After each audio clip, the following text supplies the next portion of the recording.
형제의 모습 속에 보이는 하나님 형상 아름다워라. 존귀한 주의 자녀 됐으니 사랑하며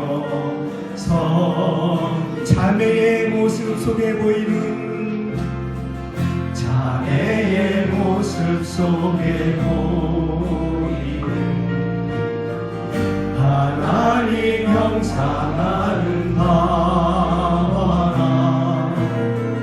존귀한 주의 자녀 됐으니 사랑하며 우리의 모임 중에 임하신 우리의 모임 중에 임하신 하나님 영광 아름다워라. 존귀한 왕이 어디 계시니 사랑하며 우리의 모임 중에 임하신 우리의 모임 중에 임하신 하나님 영광 아름다워라. 존귀한 왕이 여기 계시니 사랑하며 죄짐 맡은 우리 구주 죄짐 맡은 우리 어찌 좋은 친구인지 걱정 근심 묻어든지 우리 주께 맡기세. 주께 고함 없는 고로 복을 받지 못하게 사람들이 어찌하여 나의 줄을 모를까. 시험 걱정 모든 죄 없는 사람 누군가 부질없이 낙심 말고 부질없이 낙심 말고 기도드려 하네세. 이런 진실하신 친구 찾아볼 수 있을까. 우리 약함하시오니 어찌 아니한 근심 걱정 무거운 짐 근심 걱정 무거운 짐 아니 진짜 누군가 비난 저는 우리 예수 주의 기도드리세. 세상 친구 멸시하고 너를 조롱하여도 예수 품에 안기어서 장맨 위로받겠네. 할렐루야.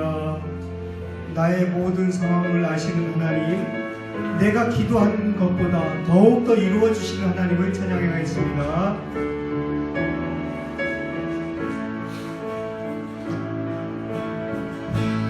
나의 기도하는 것보다 더욱 이루시는 하나님 나의 생각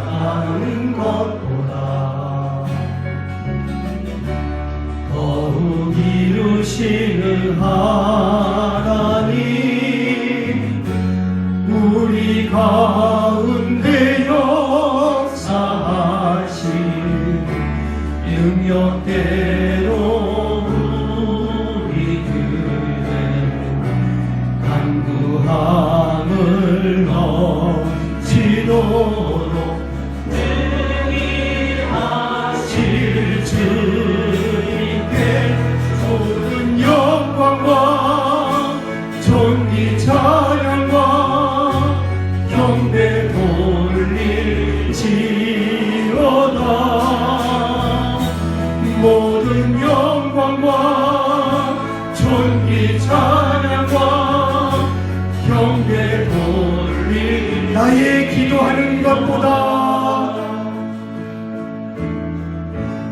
나의 기도하는 것보다 더욱 응답하실 하나님 나의 생각하는 것보다 더욱 이루시는 하나님 우리 가운데 역사하신 능력대로 우리들의 간구함을 넘치도록 능히 하신 주님께 모든 영광과 존귀 찬양과 경배 돌릴지어다.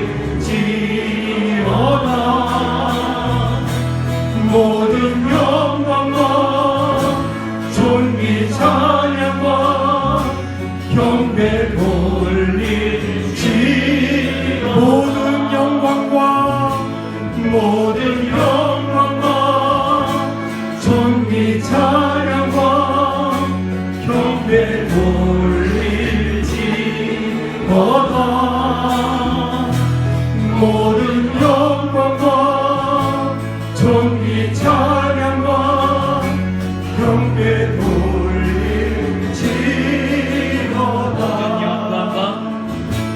모든 영광과 존귀 찬양과 경배를 돌릴지어다.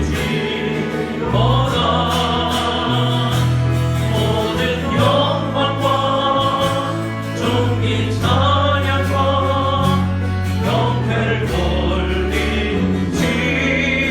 돌릴지어다. 이 시간 함께 기도하며 나아가기를 원합니다. 찬양의 가사처럼 요한계시록 6장의 말씀에 보면 천상의 예배가 있습니다.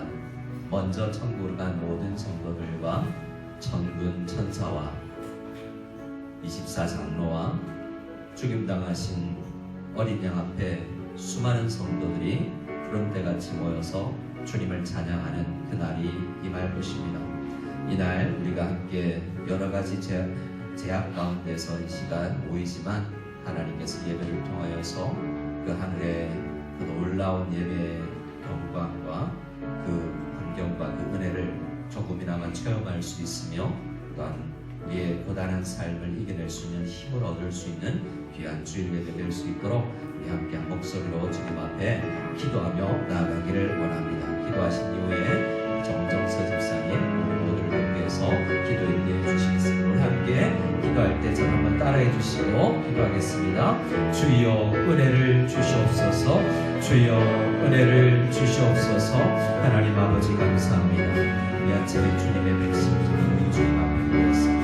주님의 예배 가운데 인자해 주시고 모든 영광과 찬송과 존귀를 주님 앞에 올려드리는 저희들 되게 도와주시고 세상 짐을 내려놓고 살아계신 하나님을 알 수 있는 주님의 예배가 시간 보내줄 수 있도록 주님 도와주시옵소서. 주께서 항상 감사합니다. 우리 하나님의 백성 주님 앞에 도와주시옵소서.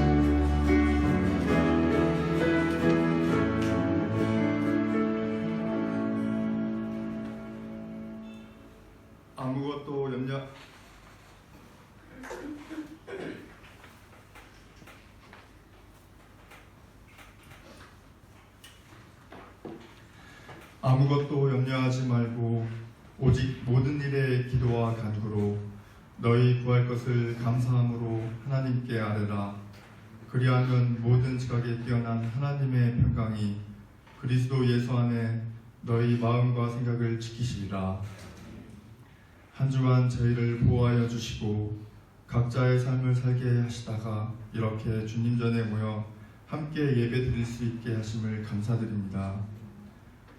코로나와 전쟁, 경기 침체 등 참으로 어려운 상황 가운데 저희들 주님을 향한 믿음과 주님 말씀대로 살고자 했던 다짐들이 흔들리거나 약해지지는 않았는지 되돌아봅니다. 어려운 상황이라는 핑계 안에 주님 가르쳐 주신 사랑을 이웃에 전하지 못했음을 고백합니다. 이 시간 함께 드려지는 예배를 통해 저희들 마음의 문을 활짝 열어주시고 주시는 말씀을 생활 속에 잘 적용해 나갈 수 있도록 지혜와 명철을 허락하여 주시옵소서.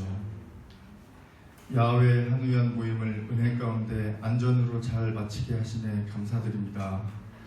또한 앞으로 있을 여러 행사 준비 가운데 은혜가 넘치는 준비 과정 될 수 있도록 인도하여 주시옵소서. 조국 대한민국을 기억하여 주시사 아픔을 위로하여 주시고 분열되지 않고 더욱 하나 되어 전진 발전할 수 있는 대한민국이 되도록 은혜 내려 주시옵소서. 이 시간 말씀 전하실 김 선생님 영역간에 강건함 더하여 주시어 사역함에 조금도 부족함 없도록 하여 주시고 자라나는 자녀들 주님 말씀으로 잘 자라날 수 있도록 은혜와 축복을 내려 주시옵소서. 저희의 마음이 항상 하나님 앞에 안정된 삶을 살아가게 인도하여 주실 줄 믿사오며 이 모든 말씀 사랑이 많으신 예수님의 이름으로 기도드립니다.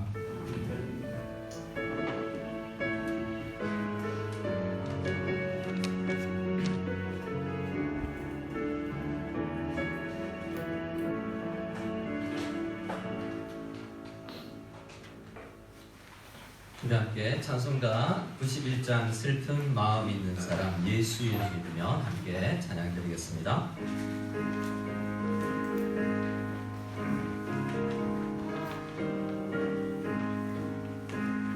슬픈 마음 있는 사람 예수 이름 믿으며 영원토록 변함없는 기쁜 마음 얻으리. 예수의 이름은 세상의 소망이요 예수의 이름은 전국 인생도 박수 치면서 힘차게 한번 찬양해 볼까요? 거룩하신 주의 이름 너의 앞에 삼으라. 환난 시험 당할 때에 주께 기도드려라. 예수의 이름은 세상의 소망이요 예수의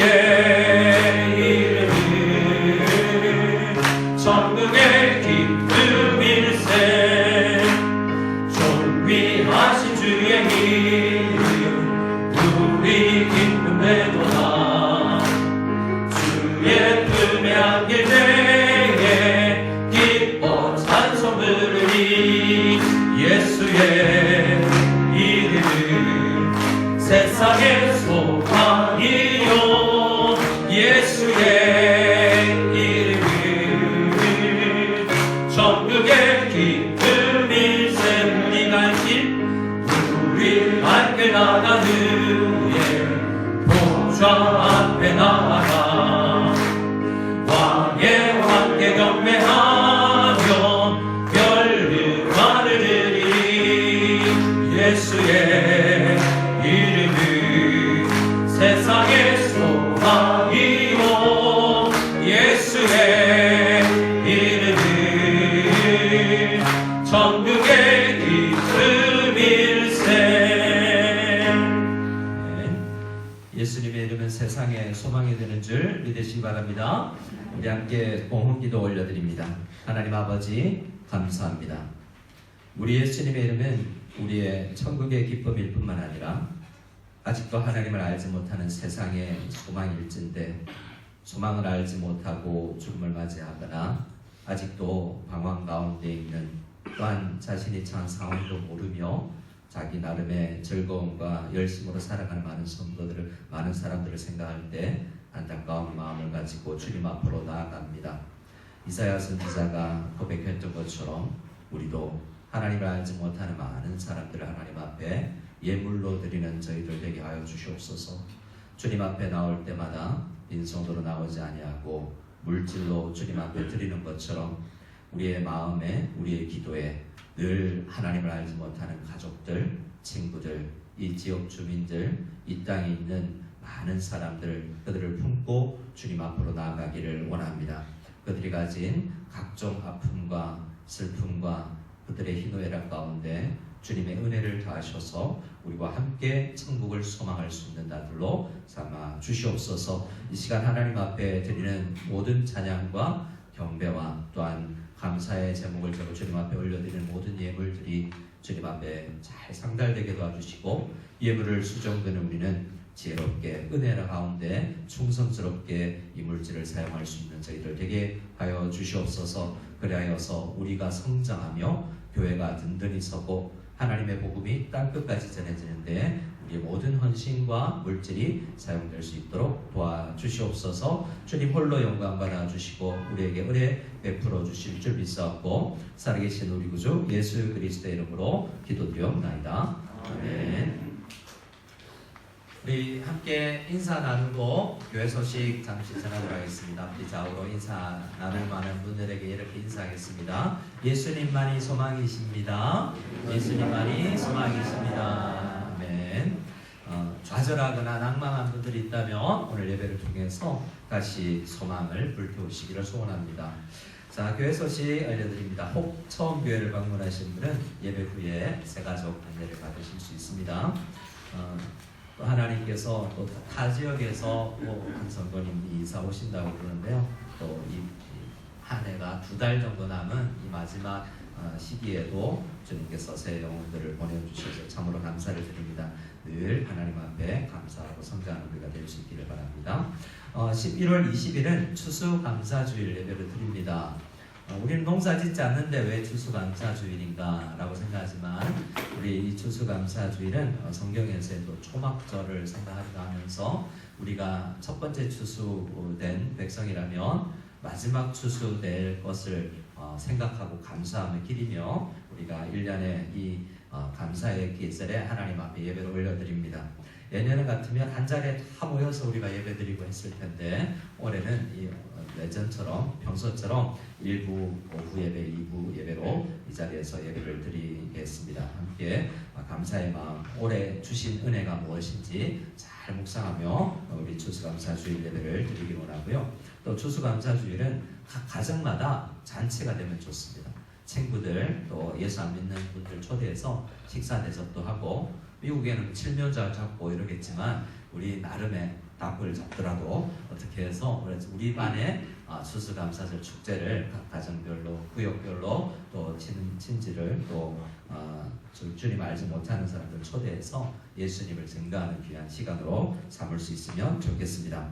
그리고 12월 27일은 원래 추수감사주일 전 주일에 진행하려고 했던 성례주일을 늦추어서 추수감사주일 다음 주일 11월 27일 주일날 1부 예배 그리고 중고등부 9시 반 예배 그리고 오후 1시 반 예배 이 3번에 걸쳐서 성찬식을 거행하고 학습 세례식을 거행할 계획입니다.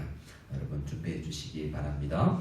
또 중고등부 고비파 12월 3일날 우리 중고등부 학생 이전에 우리가 어릴 때는 문학의 밤이라고 불렀던 학생들 믿음을 우리 친구들 앞에 그 비전과 패션을 발표하는 게 귀한 시간이 될 것입니다. 우리 자녀들 얼마 남지 않았지만 잘 준비하여서 그냥 기술이 아니라 그들에게 있는 믿음을 음악이나 몸이나 어떤 다양한 달란트로 잘 표현할 수 있는 그런 시간이 될 수 있도록 기도해 주시고 응원해 주시기를 간절히 소원합니다.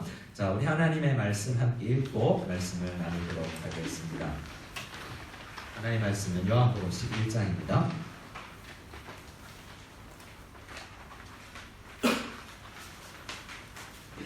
요한복음 11장 17절에서 27절 말씀 우리 함께 목소리로 읽겠습니다.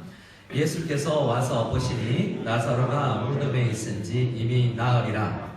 베다니는 예루살렘에서 가깝기가 한 5리쯤 되매 많은 유대인이 마르다와 마리아에게 그 오라비의 일로 입문하러 왔더니 마르다는 예수께서 오신다는 말을 듣고 곧 나가 맞이하되 마리아는 집에 앉았더라. 마르다가 예수께 여짜오되 주께서 여기 계셨더라면 내 오라버니가 죽지 아니하였겠나이다.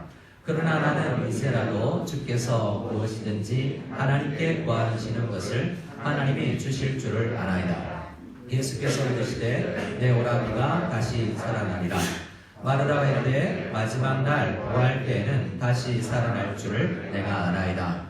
예수께서 이르시되 나는 부활이요 생명이니 나를 믿는 자는 죽어도 살겠고 무릇 살아서 나를 믿는 자는 영원히 죽지 아니하리니 이것을 내가 믿느냐? 이르되 주여 그러하외다. 주는 그리스도시요 세상에 오시는 하나님의 아들이신 줄 내가 믿나이다.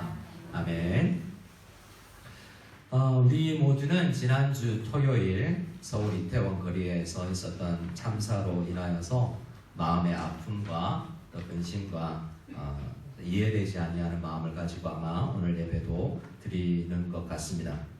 그래서 지지난주까지 진행해 오던 사도행전 강의를 잠시 멈추고 우리 인생에 갑자기 닥쳐오는 큰 아픔과 상실을 어떻게 대처해 나가야 할지 오늘 말씀을 중심으로 함께 나누고자 합니다. 오늘 말씀은 마르다와 마리아라는 자매의 가정에 닥친 큰 문제를 여러 사람들이 어떻게 대처하고 있는지를 중심으로 진행되고 있습니다. 많은 분들이 이 내용을 아시겠지만 마리아와 마르다 그리고 죽은 나사로는 한 가족이죠. 특별히 예수님께서 이 가정과 깊은 교제를 가져오셨습니다. 1장 5절의 말씀을 보면 예수님께서는 마르다와 그 동생 나사로 그리고 마리아를 사랑하신다라고 기록하고 있고 4절 말씀에 보면 다른 사람들도 특별히 사랑이 눈에 보일 정도로 그 가정을 아끼신다라는 것을 사람들도 인정하는 그런 가정이었습니다. 12제자에는 속하지 않았지만 초창기부터 예수님의 전도를 받고 예수님을 주님으로 모시는 그런 가정이었어요. 그리고 베다니는 예루살렘이라는 중요한 도시에서 매우 가까워서 예수님께서 사역하실 때 아마도 가끔 가서 주무시기도 하고 식사도 하는 그런 가정이었던 것 같습니다. 그런데 그 가정에 예수님께서 사랑하시고 예수님께서 아끼시는 또 예수님을 주로 모시는 그 가정에 문제가 생겼습니다. 동생인지 오빠인지 모르지만 나사로가 병들었는데 마르다와 마리아가 아주 위독하고 목숨이 위태롭다고 생각해서 사람들을 보내서 예수님 오셔서 병 고쳐주시기를 원하는 그러한 장면부터를 우리가 읽었습니다. 근데 예수님은 4절에서 이렇게 이야기를 하는데요. 우리 PPT를 넘겨주시면 감사하겠습니다. 4절 함께 읽어보겠습니다. 예수께서 들으시고 이르시되 이 병은 죽을 병이 아니라 하나님의 영광을 위함이요 하나님의 아들이 이로 말미암아 영광을 받게 하려 함이라 하시더라. 예수님은 죽을 병이 아니다 라고 이야기하세요. 예수님은 나사로가 곧 죽게 될 것을 알지 못하셨던 걸까요? 우리가 성경을 통해서 아는 예수님은 그런 분이 아니지 않습니까? 예수님은 질병으로 나사로가 목숨을 잃을 것을 분명히 알고 계셨습니다. 그럼에도 불구하고 예수님은 베다니로 급히 가지 않으시고 지금 계시는 곳, 아마도 한 이틀 정도 거리가 걸리는 곳인데요. 그곳에 이틀 정도 더 머무시고 난 다음에야 나중에 베다니로 출발하시는 것을 볼 수 있습니다. 베다니에 도착해 보니 이미 나사로는 죽은 지 나흘이 지난 상태였죠. 아마도 사람들이 이 소식을 듣고 가지고 예수님 앞에 와서 간청하고 난 다음에 돌아가는 그 길쯤에 나사로가 죽은 것 같습니다. 이러한 상황이라면 인편으로 형제 나사로를 살려달라고 요청했던 마르다와 마리아의 마음이 어땠을까 한번 생각해 보기를 바랍니다. 예수님을 모시러 갔던 사람들이 돌아와서 이야기를 했겠죠. 예수님이 죽을 병 아니라 그랬는데 라는 말씀을 했을 수 있습니다. 그리고 우리에게 그냥 돌아가라, 죽을 병 아니다, 하나님의 영광이 나타날 것이다 라고 이야기했다라고 전했겠죠. 전하지 않았을 수도 있죠. 아파할까봐. 어떻습니까? 우리 이 사실을 다 아는 우리의 마음은 여기까지 읽으면 우리의 마음이 어떨까요?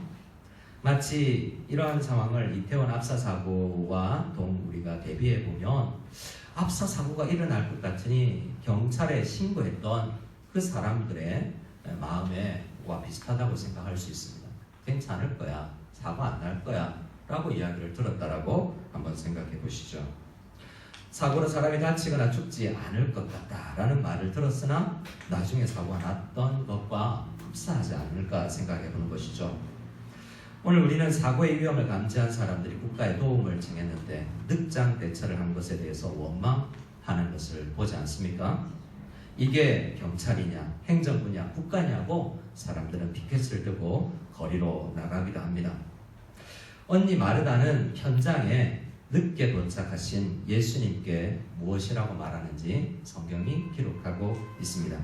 20절과 21절 말씀을 우리 같이 또 읽어보겠습니다. 같이 읽겠습니다. 마르다는 예수께서 오신다는 말을 듣고 곧 나가 맞이하되 마리아는 집에 앉았더라. 마르다가 예수께 여짜오되 주께서 여기 계셨더라면 내 오라버니가 죽지 아니하였겠나이다. 네. 원망이 묻어있는 말 아니겠습니까? 그리고 이 질문은 굉장히 신학적인 질문입니다. 왜 주님은 우리의 고통의 현장에, 그 자리에, 그 아픔의 현장에 함께 계시지 않으시는가요? 라는 질문이죠. 우리도 세상 살면서 가장 힘들고 아프고 힘들 때, 어려울 때 주님께서 눈에 보이지 않고 하나님 도대체 어디 계세요? 언제까지 안 나타나시렵니까? 라고 기도할 수도 있지 않겠습니까? 우리 주님은 이러한 참사를 막으실 수 있는 능력을 가지고도 왜 우리를 도우시지 않으시는 겁니까? 라는 이러한 질문을 던지는 것입니다. 22절 말씀에 보면 마르다는 한 가지 더 나아가서 요청을 하는데요. 원망 섞인 예수님 계셨더라면 이런 일 안 일어났겠죠 라는 말을 해놓고 나서 한 가지 이야기합니다. 예수님 늦게 오신 것으로 인해서 지금 내가 원망하는 마음이 있습니다. 하지만 지금이라도 뭔가 좀 해주십시오. 내 동생 나사로는 이미 죽어서 어쩔 수 없으니 지금 하실 수 있는 다른 어떤 것, 예수님과 늘 동행하며, 예수님은 하나님과 늘 동행하시는 분이니까, 기도의 능력이 있는 분이니까 내 마음 위로 좀 해주시고 내 아픔을 좀, 내 상실을 좀 채워주십시오 라고 뭔가라도 해달라고 요청을 하는 것입니다. 근데 이러한 마르다에게 예수님은 설교를 하십니다. 진리를 가르치는 것인데요. 23절, 24절입니다. 우리 같이 23절 말씀을 먼저 읽어보겠습니다. 예수께서 이르시되 내 오라비가 다시 살아나리라. 아멘. 예수님께서 뭔가 좀 해주세요 라고 이야기하는데 뭐라고 대답하죠? 내 오라비가 다시 살아날 것이다 라고 대답하셨습니다. 부활의 진리를 가르친 거죠. 근데 24절에 마르다의 대답을 보면 이미 마르다는 마지막 날 성도가 부활한다는 사실을 알고 있어요. 그렇지 않습니까? 24절입니다. 마르다가 이르되 마지막 날 부활 때에는 다시 살아날 줄 내가 알고 있습니다 라고 이야기합니다. 부활의 진리를 믿고 있다라는 거죠. 하지만 예수님은 이미 마르다가 부활의 진리를 알고 있다는 것을 아시면서도 또 부활에 대해서 이야기를 하고 진리를 가르치는 것입니다. 이어서 예수님은 한 번 더 그렇게 부활을 아는 마르다에게 한 번 더 부활을 가르칩니다. 25절, 26절입니다. 25절, 26절도 같이 읽어보겠습니다. 예수님의 말씀이십니다. 예수께서 이르시되 나는 부활이요 생명이니 나를 믿는 자는 죽어도 살겠고 무릇 살아서 나를 믿는 자는 영원히 죽지 아니하리니 이것을 내가 믿느냐? 라고 질문하셨어요. 자, 우리는 짧게 기록되어 있는 이 말씀을 읽었지만 처음에 마르다가 24절에 부활을 믿습니다 라고 대답한 것과 지금 27절에서 마르다가 주님 그렇군요. 주는 그리스도시고 세상에 오시는 하나님의 아들이심을 내가 이제 진짜 더 깊이 알게 되었습니다 라는 그런 우리가 그냥 읽으면 놓치는 고백이 포함되어 있는 거예요. 이 말씀 안에는 부활에 대한 진리와 차원이 여러 가지가 있다라는 것을 내포하고 있는 것이죠. 다시 예수님께서 부활에 대해서 설교하시는 것은 부활이 믿음이 있는지 없는지 점검하고자 하는 것이 아니라 지금 마르다가 가지고 있는 부활신앙에서 한 단계 더 성숙해야 성장해야 오늘을 부활의 권능으로 살 수 있다라고 말씀하시고 싶은 것이에요. 우리가 예수님이 말씀하시는 부활의 진정한 의미를 안다면 부활하신 예수님이 지금도 다스리고 있는 이 세상 안에서 마지막 때에 부활할 것을 그냥 바라보고 오늘 소망하는 것이 아니라 오늘 이 현장 속에서 부활이 생동감 있게 역사하는 것을 우리는 경험해야 된다는 거예요. 그것을 성경 안에서는 또 학자들은 부활의 권능을 오늘 내가 입는다라는 것으로 표현을 합니다. 부활의 의미가 다양하다고 말씀드렸는데요. 세상 사람들 특히 도마도 예수님이 부활했던 그 현장에서 부활이라는 팩트, 그 역사적 사실도 믿기 힘들었어요. 우리는 예수님을 믿고 나서 예수님을 믿는다 할 때 십자가와 부활, 내 죄를 위해서 죽으시고 내 죄를 가지고 다 부활하셔서 우리에게 생명을 나눠주신다는 이 복음의 진리를 믿어야 되는데요. 첫 번째 진리는 뭐냐면 이게 역사적 사실이라는 것을 믿는 단계예요. 많은 사람들이 부활이 역사적 사실이라고 당시 2000년 전에도 못 믿었고 오늘날에도 잘 믿지 못해요. 왜냐하면 우리의 경험과 우리의 이성을 뛰어넘는 일이기 때문에 잘 안 믿어져요. 이것은 비과학적이라는 생각을 하기 때문에 부활이 역사적 사실이라는 것 자체도 첫 단계의 부활에 대한 지식도 쉽게 받아들이지는 못하는 겁니다. 이 자리에 있는 우리가 이 부활이라는 사실을, 부활이 사실이라는 것을 믿는다면 주님께 은혜를 받았고 믿음으로 그걸 믿게 된 거예요. 두 번째 부활에 대한 가르침을 믿는 것은 우리가 우리의 죄짐을 짊어지고 십자가를 지셨다 부활하신 주님의 그 첫 번째 부활의 그 열매로서 우리가 나중에도 한 사람 한 사람 마지막 때 우리 모두가 부활체를 입는다는 사실을 믿는 거예요. 그것을 소망하는 것이 두 번째 단계고 오늘 마리아는 이 단계까지는 가 있는 거예요. 근데 예수님께서는 그것 말고 진짜 부활을 믿어야 된다라고 이야기하시는 거예요. 그것이 오늘 예수님께서 마르다에게 그리고 오늘 예수님을 믿는 우리 모두에게 바라시는 부활에 대한 진리예요. 오늘 우리가 부활의 권능으로 하루를 살아가는 경험을 하는 것이죠. 마치 이것은 지금 당하는 우리에게 경제적 어려움과 많은 관계적 어려움, 고통과 사고와 참사라는 이 비참한 현실 속에서 부활이라는 것을 믿고 오늘 내가 살아있는 능력으로 오늘을 영좌절하지 아니하고 오늘을 힘있게 살아가는 방법을 배우는 것입니다. 이것을 위해서 한 예를 들어볼까요? 이것은 무엇과도 같냐면 어떤 한 목사님이 글을 읽었는데 제 마음과 비슷한 것이 있어서 한번 저도 함께 나누려고 합니다. 이 내용을 주님께서 가르치고자 하는 진리를 이렇게 한번 설명을 해볼 수 있겠습니다. 저는 가끔 악몽을 꾸는데요. 여러분들도 악몽 꾸십니까? 자주 전도사 때 흔하게 꾸는 악몽, 요즘도 가끔 꾸는 악몽은 설교원관 들고 단 앞에 서는 꿈이에요. 뭔가 준비 안 된 채로 시험장에 가거나 뭐 이런 거 있죠. 목사로서 가장 긴장되는 것은 말씀 전해야 되는데 준비된 게 하나도 없이 섰는데 깨어보니 꿈이었어요. 다행이죠.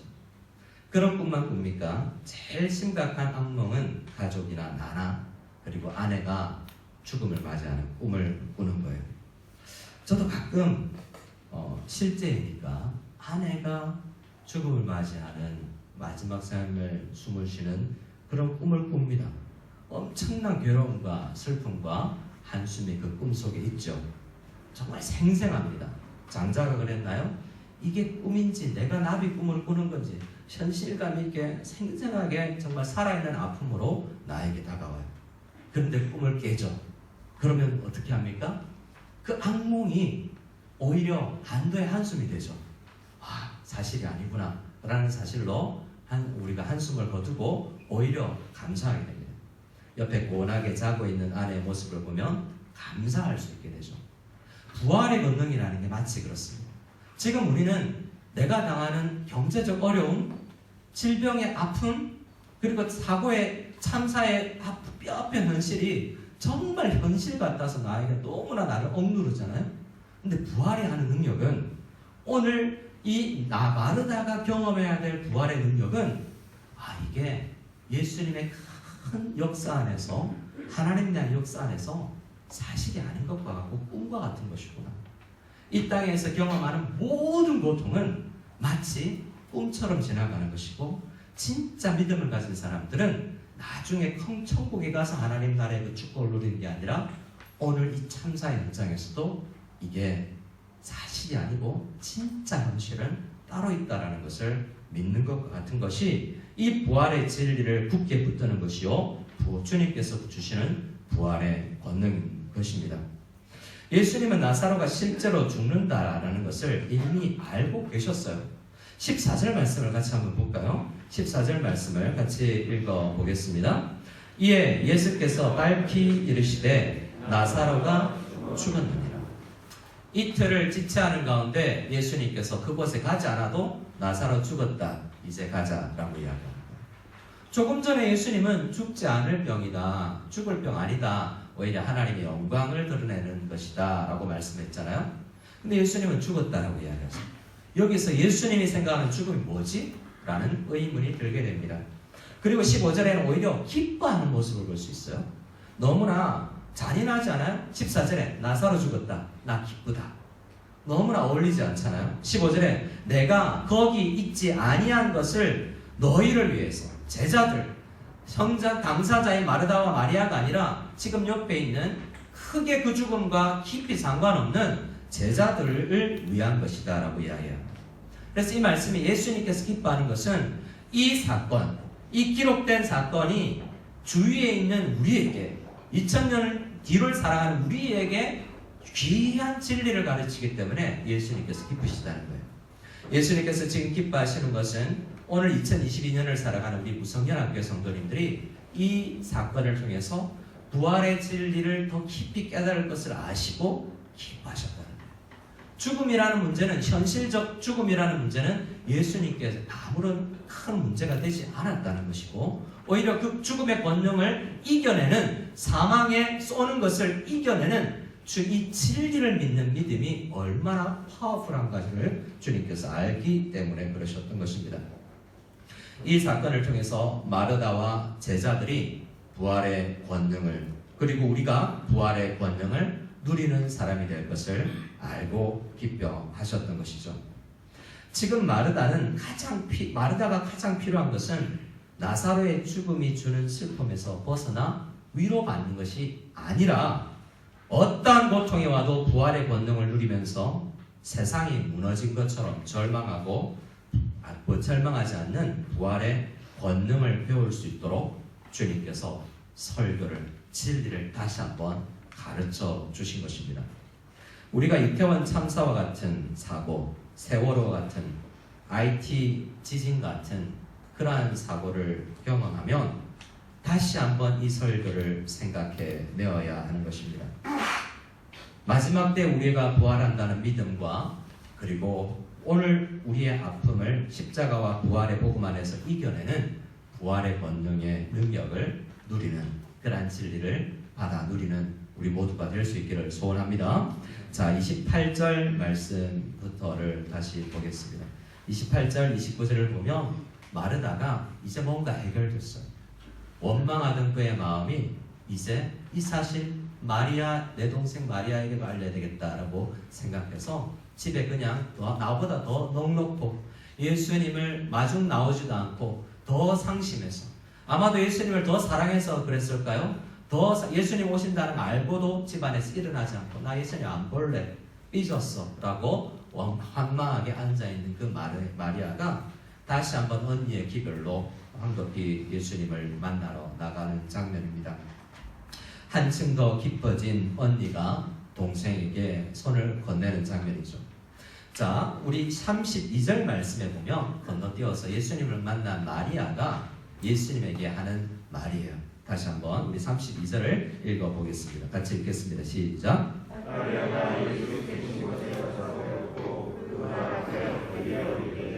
주께서 여기 계셨더라면 내 오라버니가 죽지 아니하였겠나이다 하더라. 아멘.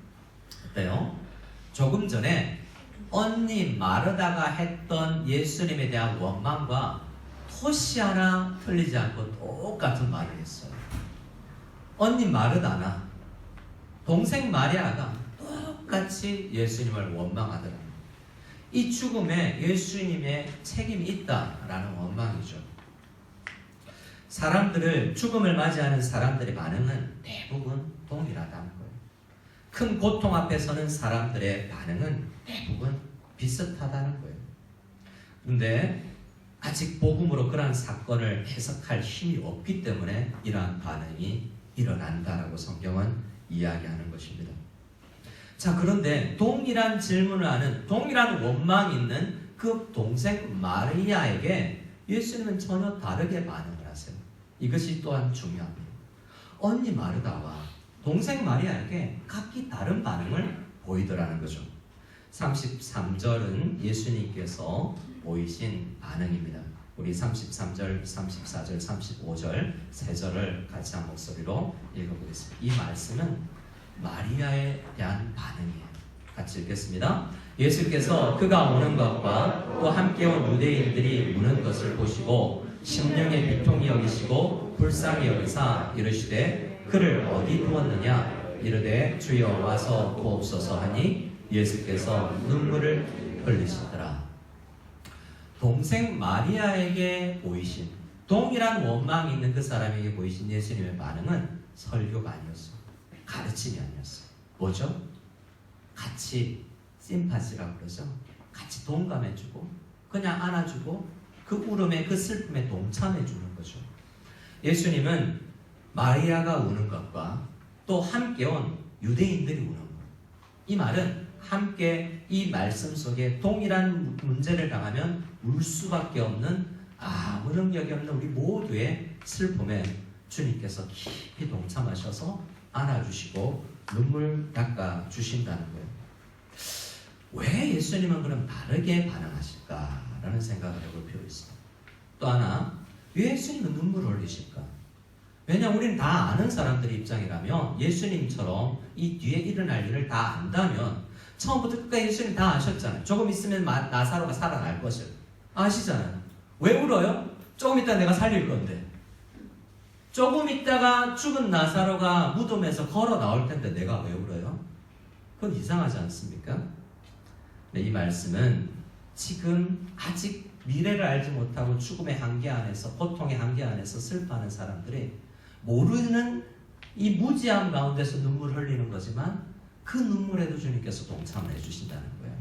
주님께서 몰라서 눈물 흘리는 게 아니라 어떤 상황에 있든지 유치부, 초등부, 중고등부, 신앙의 어떤 레벨에 있든지 초신자이든지 목사이든지 선교사이든지 그들이 가지는 모든 아픔과 슬픔에 주님께서는 나 안다라고 다가와 주신다는 거죠.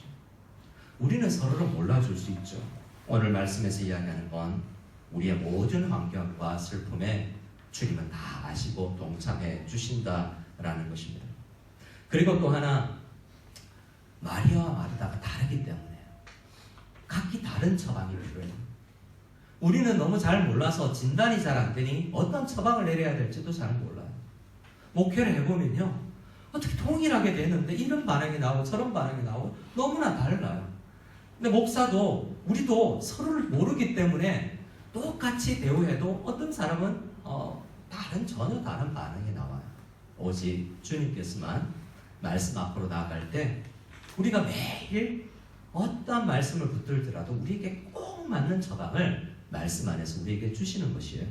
우리 주님께서는 우리에게 꼭 맞는 맞춤형 처방을 해주시는 완벽한 카운셀러, 완벽한 상담자인 것을 믿으시는 저와 여러분 다 될 수 있기를 소원합니다.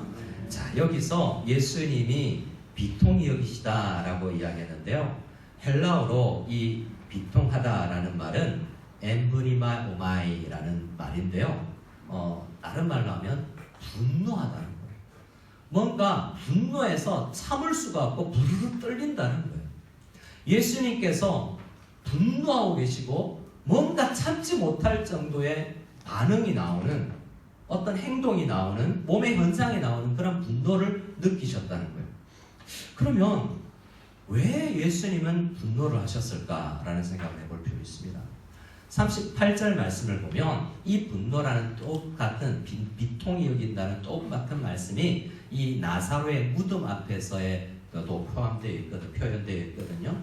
예수님의 이 비통함, 예수님의 이 분노는 지금 무지한 백성들 마리아를 향하거나 마르다를 향한 게 아니에요. 옆에 그 미래를 모르고 그냥 황망하게 주저앉는 이 무지한 백성들을 향해서 분노하는 게 아니에요. 어떤 사고의 비참함도 아니에요. 썩은 냄새나는 시체 때문에 분노하신 것도 아니에요. 무엇을 향한 분노인가? 저를 한번 따라해 주시면 감사하겠습니다. 사망 자체. 예수님은 죽음이라는 것 자체의 분노예요. 여러분, 우리는 이태원 참사를 참사라고 부르죠. 왜 이태원 참사를 그냥 사고 혹은 죽음이라고 하지 않고 이걸 참사로 불러야 된다 아니다라고 싸울까요? 대부분은 큰 사고에 뭔가 실수에 희생된 희생자라고 생각하기 때문에 참사라고 이야기하고, 한 사람이 아니라 여러 사람이 현장에서 죽었기 때문에 많은 사람에게 트라우마를 안겨주기 때문에 참사라고 그래요. 근데 예수님에게 있어서 모든 죽음은 참사예요. 뭐라고요? 예수님에게 있어서 모든 죽음과 모든 질병과 모든 한숨거리는 다 참사인 거예요. 왜 그럴까요? 죄 때문에 발생한 사건들이기 때문에 그래요. 죄가 만들어낸 모든 것은 참사고 사람들은 해결할 수 없는 것이기 때문에 참사인 거예요. 우리가 100세가 넘어서 좋은 병원, 특급 병원, 특실에서 우리가 평안하게 죽음을 맞이하면 그건 참사가 아닌가요? 예수님을 알지 못하고 복음을 알지 못한 상태로 죽음을 맞이하는 모든 사람들은 참사인 것입니다. 아무리 그러나 반대로 비참한 죽음을 당하고 물에 빠지고 불에 타지고 어떤 교통사고가 나고 암에 걸려서 죽더라도 예수님의 십자가와 부활을 진정으로 믿는 가운데 부활의 권능을 가진 사람들, 복음의 비밀을 가진 사람들의 죽음은 절대로 참사가 아닌 게 된 거죠. 죽음의 방식이 우리를 때로는 두렵게 하지만 죽음 자체는 두렵지 않아요. 왜냐하면 우리가 죽어야 될 죄의 이유가 사라져버리기 때문에 그래요.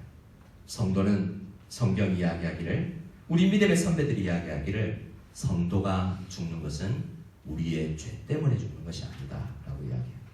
우리는 인생을 다 살다 보면 후회되는 것도 많고 이대로 예수님 만날 수 있을까라고 내 죄악된 모습에 한숨 쉬지만, 여러분, 그 죄 때문에 우리가 죽는 게 아니에요. 그 죄를 위해서 예수님이 죽어주셨는데 왜 우리가 죄 때문에 죽어요? 성도는 죄 때문에 죽는 게 아니에요. 예수님 믿지 않는 사람들은 죄 때문에 죽죠. 하지만 우리는 예수님께서 이미 우리 죄를 위해서 죽으셨기 때문에 믿음의 선배들, 독일의 하이델베르크 요리 문답에서는 성도는 죽는 것이 아니며 성도의 죽음은 다만 이 땅에서 육체로 짓는 죄를 그치는 것이고 주님 품에 안길 뿐입니다 라고 해요. 성도에게는 죽음이 비참한 게 아니고 아무것도 아닌 꿈꾸다가 깬 것 같은 다행이다 라는 사건이 참사로 여기는, 세상이 참사로 여기는 그러한 일이라는 것입니다. 그런데요, 예수님은 우리의 연약함, 이러한 진리를 배워도 어떠한 현상 가운데 다시 무너지는 우리를 위해서 주님께서는 기도하십니다. 대신 아픔을 당한 사람들에게 십자가와 부활을 우리는 예수님을 대신해서 알려야 될 책임이 있는데도 불구하고 우리는 그 십자가와 부활의 깊이를 모르기 때문에 우리도 그냥 같이 발만 동동 부를 수 있죠. 오늘 우리는 우리 온 국민이 경험한 이 참사를 통해서 진정한 참사는 죄로 인해서 발생하는 모든 사건들이라는 것을 다시 한번 확인했습니다. 우리는 언젠가 이 땅에서 삶을 마감할 것입니다. 예수님 안에 있는 사람들은 그러나 죽음으로, 십자가의 죽음으로 모든 죄사함을 받은 사람들이기에 우리 모든 사람들은 죄로 인해서 죽지 않고 단지 주님 품 안에서 깰 뿐이다 라는 것을 진정으로 믿는 우리가 되기를 원하고, 그래서 지금 경험하는 어떤 아픔도 우리 완전히 무너져 내리고 신앙을 버릴 만큼 큰 문제는 아니라는 사실을 알아야 됩니다. 그래서 우리는 세상에게 먼저 설교를 해야 돼요. 부활이 있다는 사실, 복음이 있다는 사실을 어려움 당한 사람들에게 우리가 가장 먼저 해야 되는 사실은 안타깝게 여기는 거예요. 그 무덤 앞에서 주님께서 비통하고 원통하게 여겼던 것처럼 그들을 위로해 주는 것 이전에 이 죽음이라는 사실을 분노하면서 그들에게 슬픔을 안겨준 이 문제를 해결할 수 있는 능력이 복음에 있다는 것을 알려줘야 됩니다. 부활이 역사적 사실이라는 것을 알려줘야 되고요. 슬픔 중에 있는 사람, 성도이지만 슬픔 중에 있는 청소년들, 나도 저 자리에 있었으면 저런 위험을 당하지 않을까라고 두렵고 떨고 사람 많은데 가기 힘들어하는 사람들에게 안아주면서 자녀들을 위해서 기도해주고 가르쳐줘야 됩니다. 마르다에게 지식이 필요했던 것처럼 지식이 필요한 사람에게는 가르쳐줘야 됩니다. 또 아직 말이 필요 없고 어떤 설교도 들어가지 않는 사람들에게는 같이 울어주고 손잡아주고 그냥 그 자리에 함께 있어주는 자세가 필요합니다. 제일 중요한 건 뭔지 아세요? 예수님의 기도에 동참하는 거예요. 마지막 말씀을 같이 읽고 우리 같이 기도하겠습니다. 40절 말씀부터 같이 함께 읽어보겠습니다. 같이 읽습니다. 예수께서 이르시되 내 말이 내가 믿으면 하나님의 영광을 보리라 하지 아니하였느냐 하시니 돌을 옮겨 놓으니 예수께서 눈을 들어 우러러보시고 이르시되 아버지여 내 말을 들으신 것을 감사하나이다. 항상 내 말을 들으시는 줄을 내가 알았나이다. 그러나 이 말씀하옵는 것은 둘러선 우리를 위함이니 곧 아버지께서 나를 보내신 것을 그들로 믿게 하려 함이니이다. 아멘. 예수님의 시종일관 기도는 뭐죠? 지금 나사로의 죽음은 예수님께 아무것도 문제가 안 됐어요. 마르다와 마리아에게는 문제였지만 예수님의 설교와 슬픔의 동참으로 극복되었어요. 진짜 예수님의 기도는 뭐냐면 오늘 우리를 위한 기도예요. 주님, 내 기도는 나사로 살려달라는 기도가 아니라 이 사건을 통해서 많은 이 내 주변에 있는 유대인들, 제자들이 믿음의 새로운 차원을 발견하고 믿음으로 살아가고 부활의 권능으로 오르는 사는 사람들이 되는 것입니다라고 기도하시는 것이에요. 그래서 우리가 함께 이제 곧 찬양할 어머니의 기도라는 찬양을 보면요, 어머니의 기도가 많은 능력이 있다는 것을 고백할 겁니다. 그런데요, 진짜 힘 있는 기도는 어머니의 기도가 아니라 예수님의 기도예요.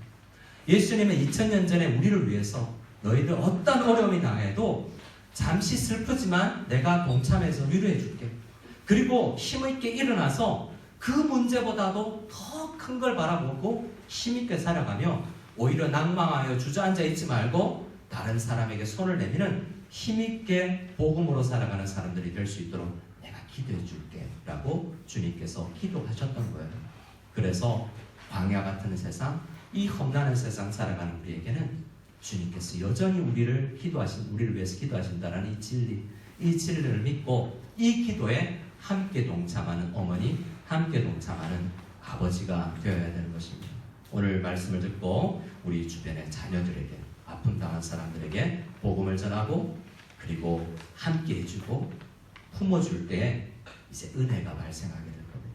기도의 응답이 은혜인데 우리 가운데 이렇게 진리와 또한 아픔에 동참한 눈물과 또한 기도가 함께 할 때, 그리고 이 세상 죄악에 대한 분노가 함께 잘 믿음 안에서 섞일 때 은혜가 나타나는 것입니다. 그 은혜를 누리는 저와 여러분들 다 될 수 있기를 소원합니다. 우리 함께 찬양할 때 저 어머니의 기도 함께 부르고요. 저는 엄마만 기도합니까? 어머니 대신 아버지도 넣기로 하고요. 세 번째, 예수님이라는 단어도 바꾸어서 이 찬양을 함께 드리고, 하나님, 예수님의 그 기도에 동참하여서 죽음의 권능을 이겨내는 성도로서 살아가는 놀라운 부활의 권능을 누리는 우리가 되게 도와주십시오. 간절히 찬양하며 기도하는 우리가 될 수 있기를 원합니다.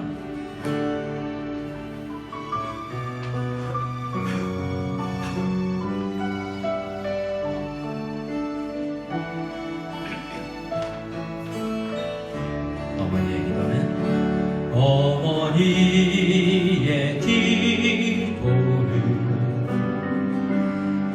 땅에 떨어지지 않네.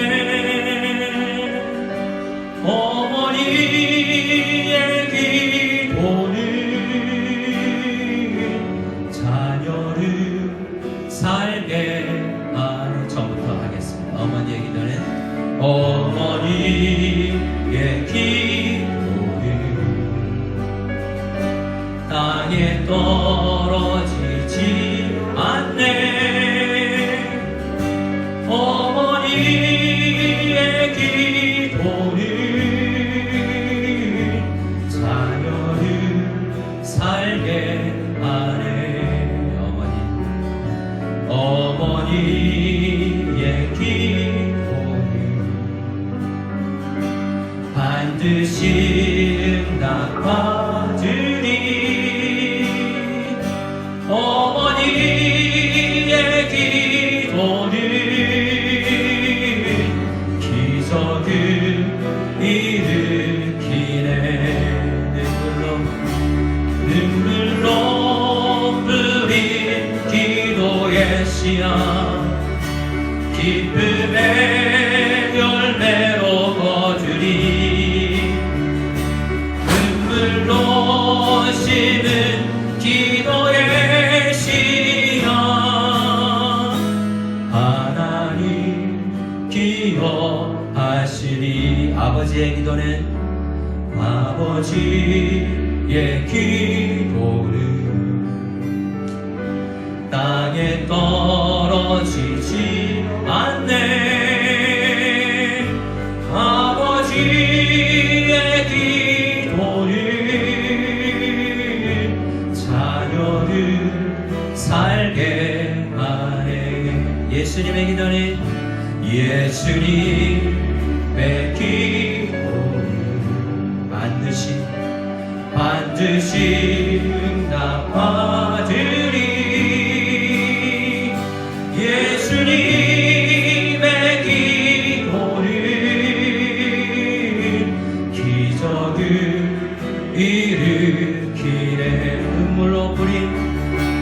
눈물로 뿌린 기도의 씨앗 기쁨의 열매로 거두리. 눈물로 심은 기도의 씨앗 하나님 기억하시. 눈물로 뿌린 기도의 씨앗 예수님이 기쁨의 열매로 거두리. 예수님의 눈물로 심은 기도의 씨앗 하나님 기억하시리.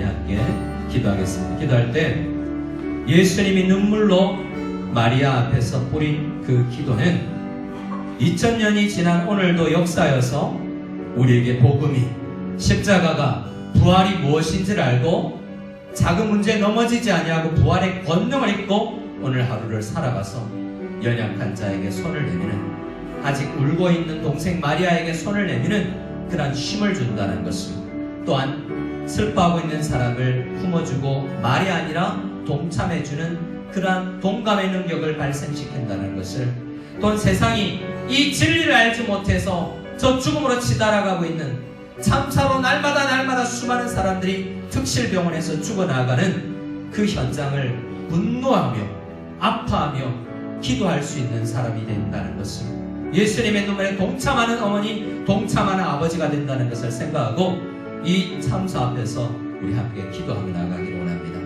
내 자신의 연약함을 생각해서 위에서 주님 부활의 권능을 살아가게 없어서, 아픔 당한 사람들에게 위로의 손길과 기도를 할 수 있도록 도와주시옵소서. 하나님을 모르는 이 세상에 복음 전할 수 있는 복음의 사람 되게 없어서 간절히 우리 하나님 앞에 한 목소리로 기도하며 나아가기를 원합니다. 기도할 때 저를 따라해 주시기 바랍니다. 주여 은혜를 주시옵소서. 주여 은혜를 주시옵소서. 하나님 아버지 감사합니다. 이 시간 주님께서 우리를 위해서 십자가 지시고 부활하신 그 부활의 능력이 얼마나 힘이 있는지, 그 부활의 가르침이 우리 다음에 주님 어떻게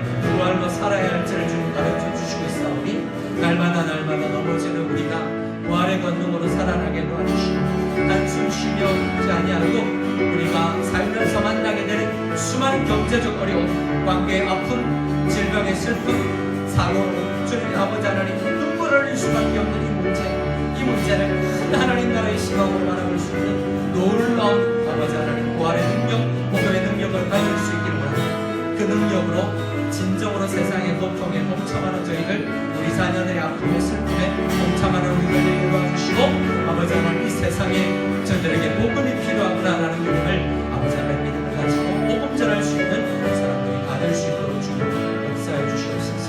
주님 함께하여 주시옵소서. 하나님 아버지 감사하며 기도드립니다. 이 자리에 눈물을 흘리는 한숨 쉬는 성도들이 있다면 부활하신 주님께서 그들과 함께 해주신다는 것을 주님 깨닫게 하기를 간절히 소원합니다. 주님 아직 예수 믿지 않는 사람들을 위해서, 친지들을 위해서 기도합니다. 이 분노를 넘어서서 복음으로 자유케 된 우리 모두가 되게 도와주시옵소서. 세상의 슬픔에 동참하는 우리 모두가 되게 하옵소서.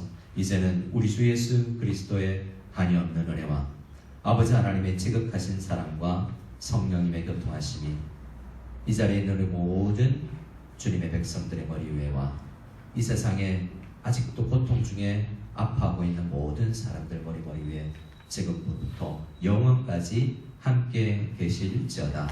아멘.